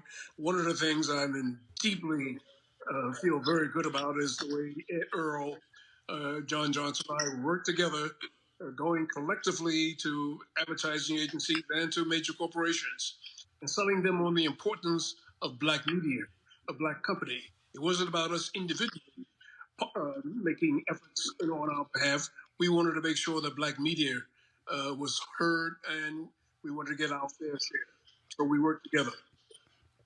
And that idea of working together was important because, although y'all were, quote, competitors, you were also operating in different spaces. And so I'm quite sure y'all all said, look, it make more sense for us to, we all can't be in the same place at the same time, but we bond together. And so how often do the three of y'all actually strategize and meet and talk about how can we all get a piece of this pie?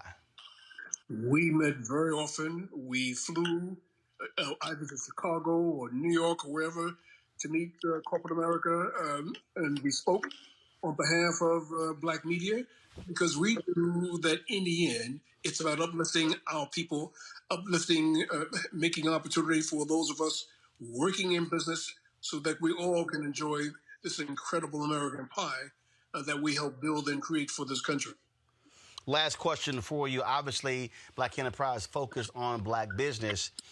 And when you look at the growth of Black businesses going from a little more than 100,000 in 1972 to now 2.6 million, I would dare say Black Enterprise played a critical role because when you look at the articles dealing with just basic stuff, how to start a business, loan processing, franchising, all of those things, and being able to, as Ron Busby said, being able to see people doing other things in other areas, that had to cause somebody to have hey, wait a minute, I can do that as well. No doubt about it. We owe a great deal of debt to Black Enterprise for showing us the way, writing articles, how to capitalize, how to start your own business, the importance of cash, and helping to be able to stay alive were all important with regard to what Black Enterprise has done for so many Black businesses and for the African American community. Ed Lewis, co-founder of Essence Magazine. Ed, it's always a pleasure talking with you. Thank you so very much. My pleasure, my friend. Take care. All right, folks, before I came live on the show, I had the opportunity to record an interview real quick when I was at home with Linda Johnson Rice. She, of course, the daughter of Ebony Jet founder John H. Johnson. Here's our conversation about Earl Graves Sr. So, Linda, we've lost another titan, certainly one of our legends, and of course, in the Black media space, one of, frankly, the pillars. No question about that. First of all, Roland, thank you for having me on and asking me to talk about Earl Graves, an incredible icon, a giant of a man, a friend of my father, John Johnson, that's for sure, and someone that, for me, I've always looked up to and admired and respected. You know, the Johnsons and the Graves were always good friends. I mean, it goes back for decades. And so I think there's always been a great deal of respect and admiration for everything that Earl Graves and Black Enterprise and all of the offshoots of Black Enterprise that have developed over the years. We've always had a great respect, and I've always had a great respect for him and for his family. And I had the great fortune to speak to his son Butch this morning and express my heartfelt sympathies to he and to his family. And when we think about the role played, I mean, when you look at history and culture and entertainment, when you think about Ebony, when you think about Essence targeting Black women, when you think about Black Enterprise with Black business, I mean, really, you know, Ebony, Jet, Essence, Black Enterprise represents the Mount Rushmore, if you will, of Black media. Yeah, that is absolutely true. That is absolutely true. And you know, Black Enterprise really came along and filled that void where there wasn't really a voice for business, just strictly for business.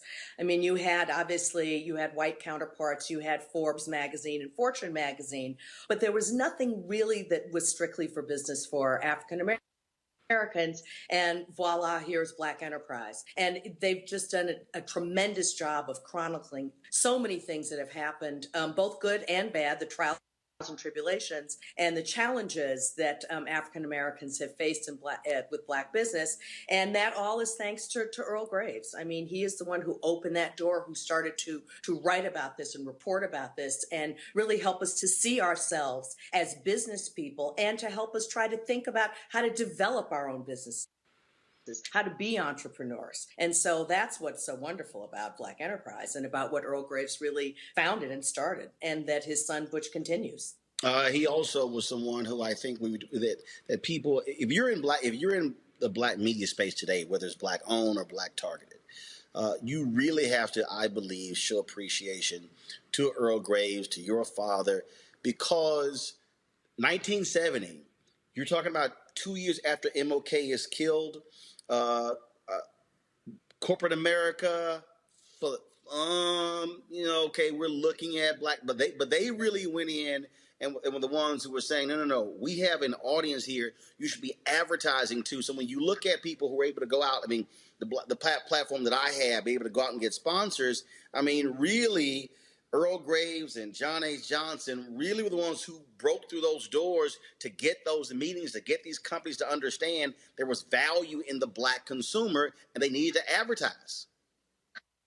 Oh, there's no question about that. And you would be surprised how many times John Johnson and Earl Graves worked together to really break the doors down for mainstream marketing, to really understand in mainstream companies, to really understand the value of the African-American dollar. They weren't really rivals. They were really more friendly competitors and compatriots, and really did work together on a lot of things. I'll tell you one quick story. My father served on the board of Chrysler Corporation for several years, and when it came time for him to retire, the one and only person that he recommended take his place was Earl Graves, and it did happen. Absolutely. I'm sure it did. I'm sure it did. Yes. Absolutely. Because he knew that Earl would continue to be a champion for African Americans, and that Earl would speak on their behalf in order to get their just dollars that are deserved in the African American community. Last question for you. You talked about Earl being this big man. Physically, he was a big man.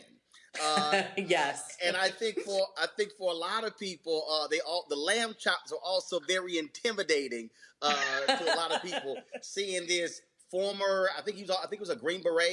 He was in Special Forces. Coming in, that voice and that presence. Yes, indeed. You would never forget him. Very imposing, but I also think very warm and very engaging. And yes, he did lead with the lamb chops, which I loved. That was so distinctly him. And so these are the ways that you remember somebody. These are their characteristics. These are the things that that are indelibly etched in your mind about him. The wonderful, wonderful man. All right. Linda Johnson-Rice, we certainly appreciate it. Thanks a lot. All right, folks. One of those young upstarts who looked at what Earl Graves did and wanted to follow in his footsteps is Keith Clinkscales. Keith, of course, was founded Vanguard Media, had owned Savoy Magazine, as well as Honey, Heart and Soul. Keith, I don't think people really, people who, they might read Black Enterprise, but an Earl Graves Sr. really meant something to those of us who committed ourselves to work in black media because of all the barriers that they knocked down.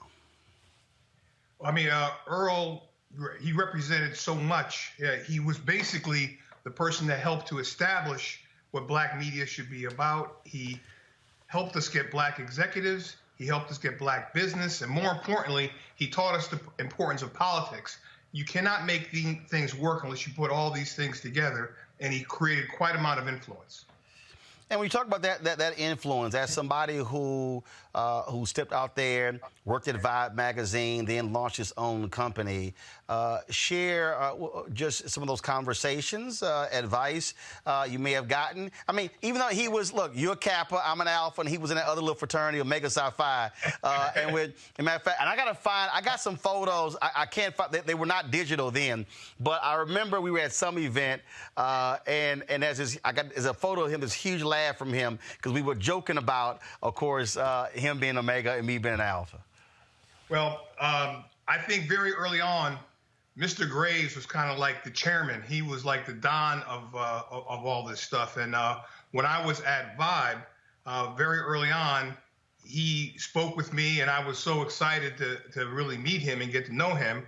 And then his son, Butch, sat me down and kind of talked to me about the way things are in black media, and I felt that that was important. And I've from that whole time, I've been able to kind of be a part of the Black Enterprise family, and most of that was led by Mr. Graves, making sure that I not only had opportunities to talk to Butch and what else was going on, but when other opportunities came forward, I was considered, and that was something that was important. When you first of all, I've heard you say this now 3 times. You said Mr. Graves, and then, of course, you had John H. Johnson called Mr. Johnson. Yeah. There's a level of respect that's been afforded to both of them because of their pioneering status in this space. Well, yeah, not just because of their pioneering status. I mean, what they did, Roland, I mean, you know how hard advertising is. You know how hard it is to run one of these businesses. And you go back to 1970, as you so eloquently put, 2 years after King, a lot of things, the black advertising that we've had today exists because of Mr. Johnson and Mr. Graves. They were courageous. They would go sit in people's offices. They would explain the importance of this marketplace.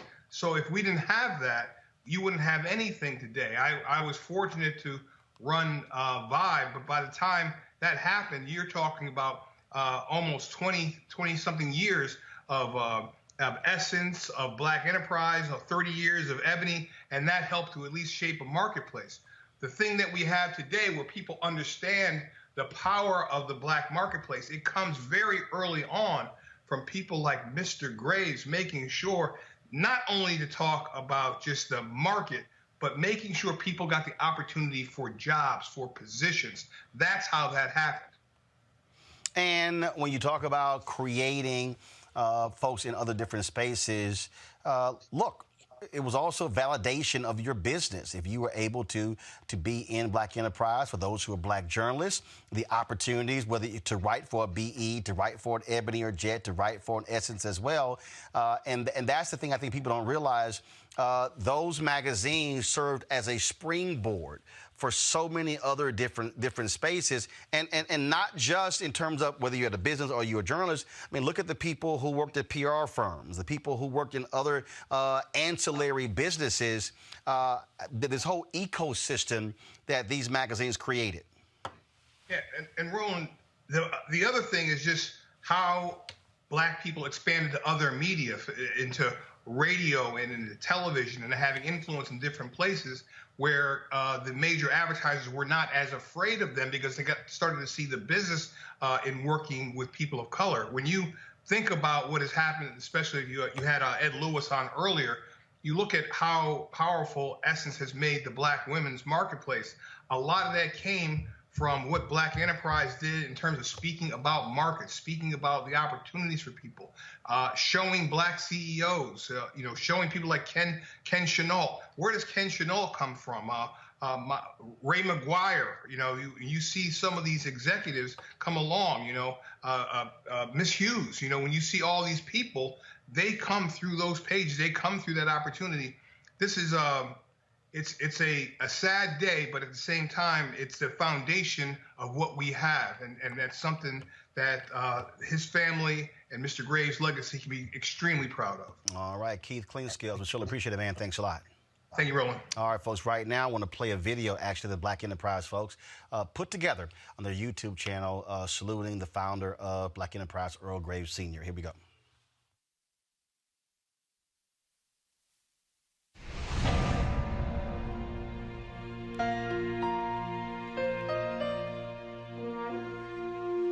He's a visionary. He had the determination, the will to carry that vision through. And thank goodness for Earl Graves. Earl G. Graves Sr. mapped out his vision for the first African-American magazine 40 years ago. When my father started Black Enterprise, his vision was creating a publication that would provide how-to information for African Americans to be successful in business as entrepreneurs. It's 1970. Money was tight for most African Americans. They were hungry for a way to build wealth and power. And Graves was ambitious and gutsy enough to deliver a way. The advertising world had never seen anyone like him. First off, he had a very unique look, which is his sideburns.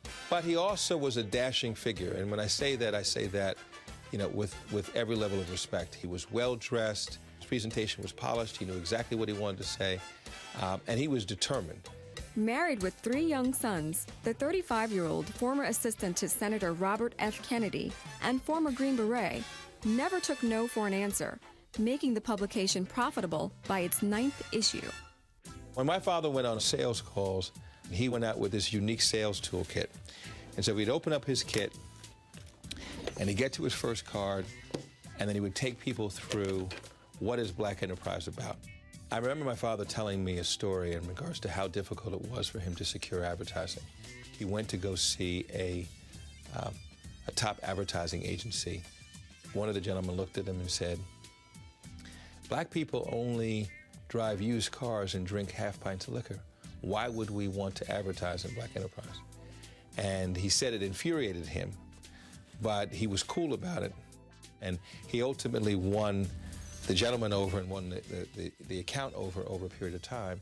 The fact that he's so authentic, I think that's why businesses listen to him. I think that's why the broader Black community listens to him, because everybody really respects what he says because they know he's really genuine about what he's saying.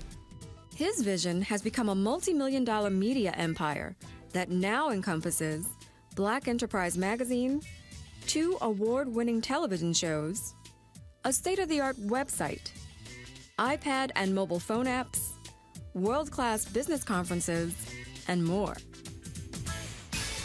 With a welcoming handshake, Graves has greeted policymakers from every arena, earning their respect as a trusted resource. Today, Black Enterprise is under the leadership of his son, CEO, Earl Butch Graves, Jr. The most important lessons I learned from my father was that he never put his family second. Because in his mind, success without sharing it with his family would not be success at all. Married 50 years to wife Barbara, with 3 sons and 8 grandchildren, Earl G. Graves Sr. still made time to hold seats on the boards of major corporations. I think Earl Graves shares a common characteristic of our founder, Don Kendall.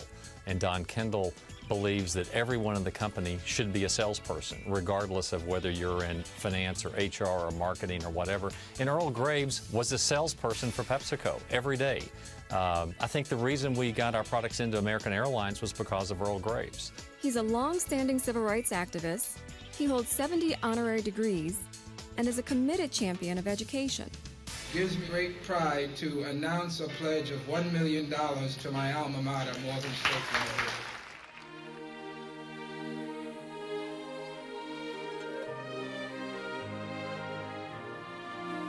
His mission is to ensure that all Americans, including those of color, share in the American dream of equality and prosperity.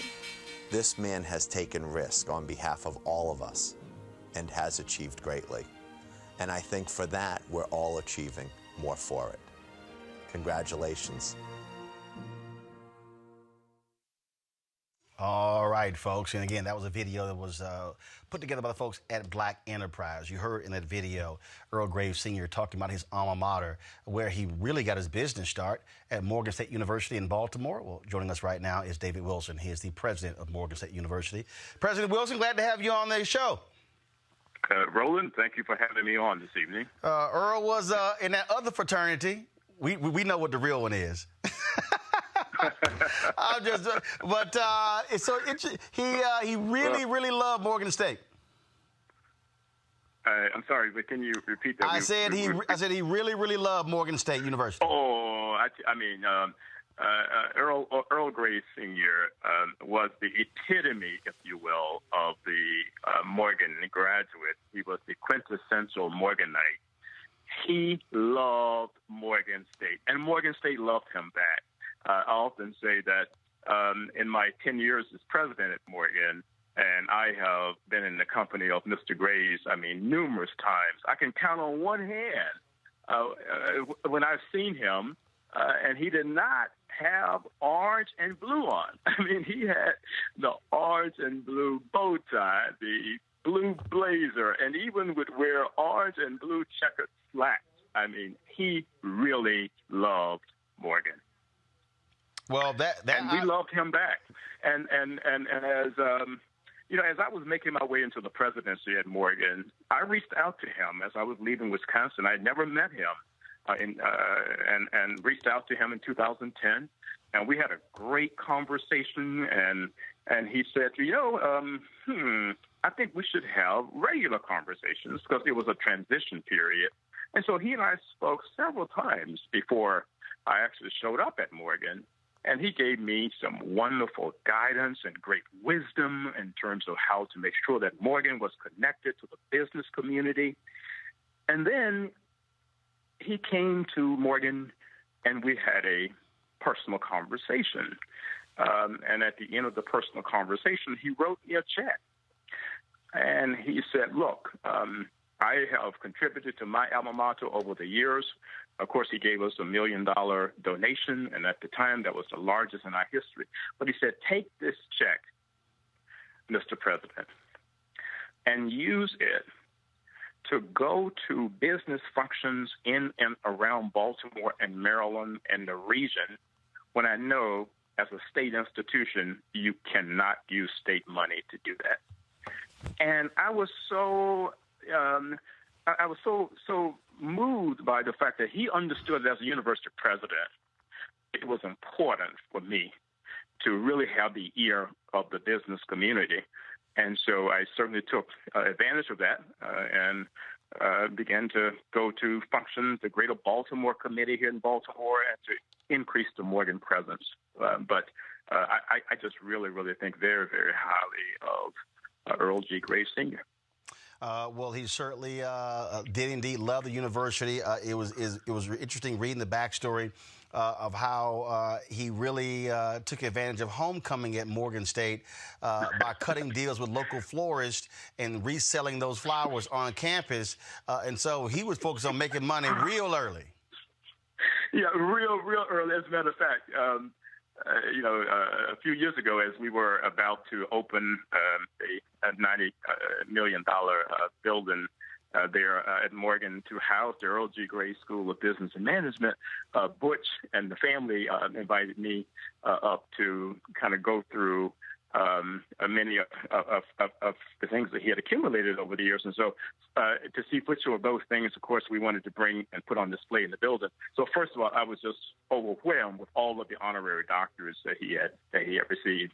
But what Butch shared with me was the original kit that he used as he was getting Black Enterprise magazine off the ground. And he would literally go door to door. He still had his briefcase and how he would go selling ads. And it was just incredible to see that he had this acumen for entrepreneurship early on.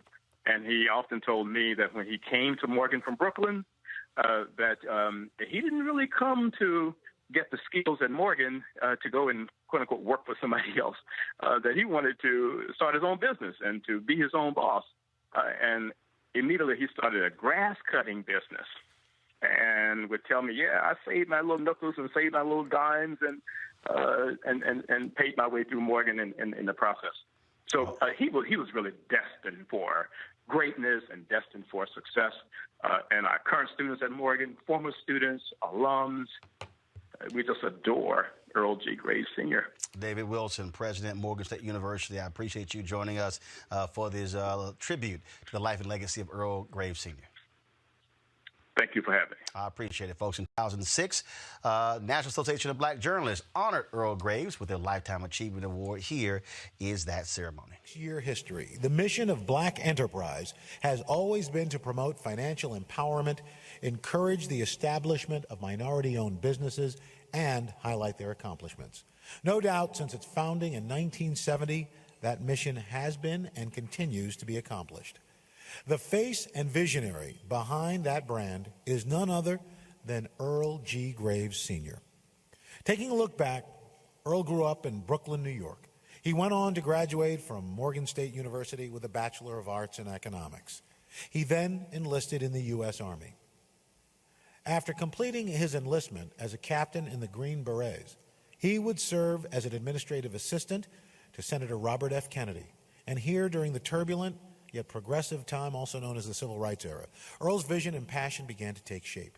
He started developing his nationwide reputation in business by forming a management consulting firm to advise corporations and major multinational companies on urban affairs and economic development. And 2 years later, alongside the work of raising 3 little boys with his wife Barbara, Earl founded Black Enterprise. Detailing the impact of black enterprise on the financial industry would be trying to explain the Bible's significance on religion. The magazine has a readership of nearly 4 million nationwide and a paid circulation of 500,000. By the end of this year, the magazine projects revenues will exceed $60 million. And that's before you even factor in its successful brand extensions from online features to golf tournaments to networking ski events. In a super competitive and rapidly changing magazine publishing industry, Earl has beat the odds and made Black Enterprise a model for business success. Now, earlier this year, Earl passed the torch of Chief Executive Officer and President to his son, Earl Butch Graves, Jr., marking a milestone for the family-owned media company. But Earl Sr. remains as chairman and publisher. Now, it's certainly not a first night Earl has received a nod. He's gotten honorary degrees from over 60 colleges and universities. He received the NAACP's 1999 Spring Garden Medal, the civil rights organization's highest achievement award for African Americans.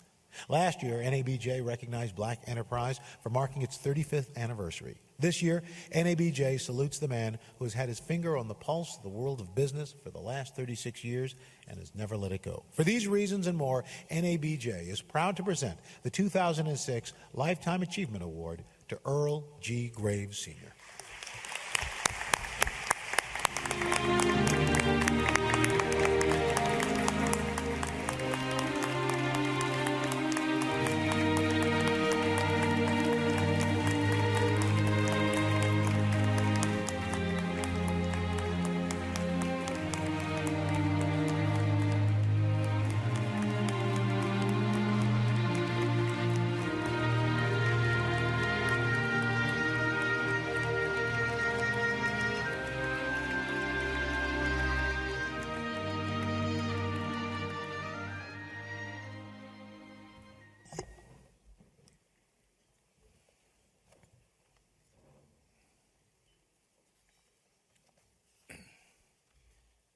Good evening. I first want to thank Brian Gumbel. I don't mean Brian Gumbel for that introduction. Al Roker, right. We get even with each other almost every time we're on the stage. Thank you. Good evening. My sincere thanks to all of you for that warm reception. And thanks also to the leadership of the National Association of Black Journalists for bestowing upon me this award for lifetime achievement. I know that it helps to be 105 to be honored for one's life achievements, so I'm flattered that the NABJ has chosen to recognize me while I'm still young. I do need to share a short story. They gave me 3 minutes, but I figured 3.5, and it's okay. This morning I was working out in the health club in the hotel, and there was a young man working out in there, and he was lifting weights and huffing and puffing, and I was glad when he left because it was depressing to see what he was doing and I was not. And then in comes another young man, and he looks up and he goes, "Wow, Mr. Graves." I said, "How are you?" As I was on the machine doing the best that I could, running, and he said to me, "Wow, I never thought." I said, "Okay, fine." And then he said, "How old are you?" So I said, 71. He said, "Wow, why are you working out?" So I said to him, "Let me guess, you're on the hospitality committee of the organization, right?" Anyway, true, absolutely true story. Seriously, what this award tells me is that somewhere along the way, I was able to make a contribution. And the fact that I've been included in such a distinguished company tells me that my contribution has mattered. Two of the great pioneers of African-American journalism were John B. Russwurm and Samuel E. Cornish, co-editors of Freedom's Journal, the first African-American owned and printed newspaper in the United States. In the journal's very first issue, published in 1827, Russwurm and Cornish printed these words: "We wish to plead our own cause. Too long have others spoke for us." These words rang true just as for me when I founded Black Enterprise magazine 36 years ago. My dream was a publication that represented, empowered, and spoke the truth about America's black business and professional class. To a degree, I think we've succeeded, and if I have, then many of the people who are here tonight representing Black Enterprise are part of that, and I'd like to ask them to stand. Alfred Edmond is leading the charge. Where are the Black Enterprise people?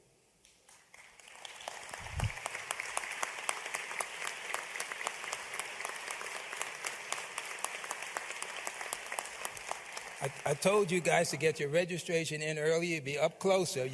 That's what happens, right? Okay.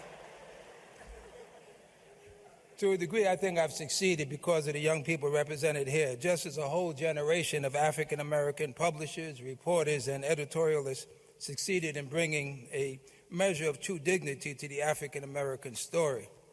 And yet I fear that those words published by Rushworm and Cornish so long ago still ring true today, louder than ever.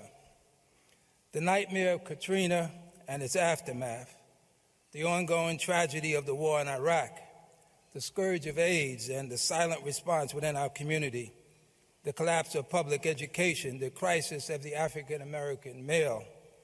These and other issues are destroying the hopes and aspirations of a whole generation of our people. And with rare exception, I don't see the mainstream media asking why to the extent they should. I don't see elected officials being pressed hard for accountability, and I don't see enough stories that illuminate our experience in ways that are truthful, that inspire social change. That's why the efforts of the esteemed members of this association cannot go unrecognized. You shine the spotlight on the issues that we as a people are facing, both in the black media and the mainstream. Clearly, the moral imperative that drove our first African-American journalists is just as strong today as it was for today's generation. That didn't quite come out the way it was supposed to, but it's all right. My message, particularly for the young men and women here this evening, is to continue the legacy of social justice embodied by those who came before you. Use your voice, your talent, and your influence to plead our cause. Because if you don't, the question is, who will? Thanks again for this award. I pledge to continue to you to strive to be the very best. That was Earl Graves Sr. Getting the NABJ Lifetime Achievement Award in 2006. I had the pleasure, of course, in my career as a journalist to meet Earl Graves Sr., to meet John H. Johnson, Ed Lewis as well. We've now lost Graves and Johnson, two of our pioneers. The bottom line is here: if you dedicate your life to be in black media, you can't help but bow down to those figures, the work that they have done, the work that they did to advance black business along the sides of course, Robert Abbott, who founded the Chicago Defender, A.I. Scott, who founded the Atlanta Daily World, and of course the folks who founded the Pittsburgh Courier, Frederick Douglass, and the North Star, and goes on and on and on. The reality is that we needed Black Enterprise in 1970. We need Black Enterprise in 2020. We need this show. We need others as well. Folks, I keep saying this repeatedly. We are now 23 years away from this nation being a nation majority people of color. And we showed you the video earlier of all the black experts that we've had on this show talking about coronavirus over the last 3 weeks. More than 50 folks discussing it. The reality is now that we're seeing the racial disparity numbers, someone tweeted this to me, that Dr. Fauci and others at the White House are now commenting on the racial disparities and the underlying reasons. Why is that important? Because they just did it today. Mainstream media just started talking about those numbers in the last 24 hours. We've been talking about those numbers for the past month. If you don't understand why black media is important, then you better understand this, and that is, without black media, our stories are not centered. Our stories are not top of the line. They come behind everyone else. And so we certainly thank Earl Graves Sr., may he rest in peace, for what he contributed to African Americans, to black business, but simply to America, because without black enterprise, you would not have the stories that were being focused and profiled. You would not have African Americans rising in corporate America. The role that they played to force corporate America to promote African Americans the same way you had Sam Lacey and others who promoted Jackie Robinson, exact same thing. Understand all of these things are linked. And so we certainly appreciate his life and legacy, which is why we wanted to do this tribute. He wouldn't get the accolades properly in mainstream media, but that's why we exist here at Roland Martin Unfiltered.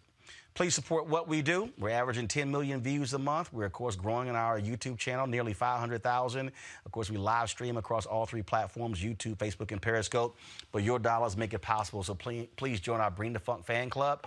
You can, of course, hit us up on the Cash App, $RM Unfiltered. You can hit us on PayPal. Go to RolandMartinUnfiltered.com and go to our Square account.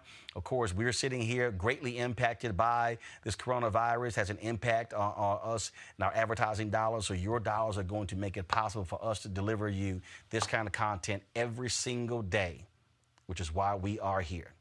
Thanks a bunch. I'll see you guys tomorrow. Holla!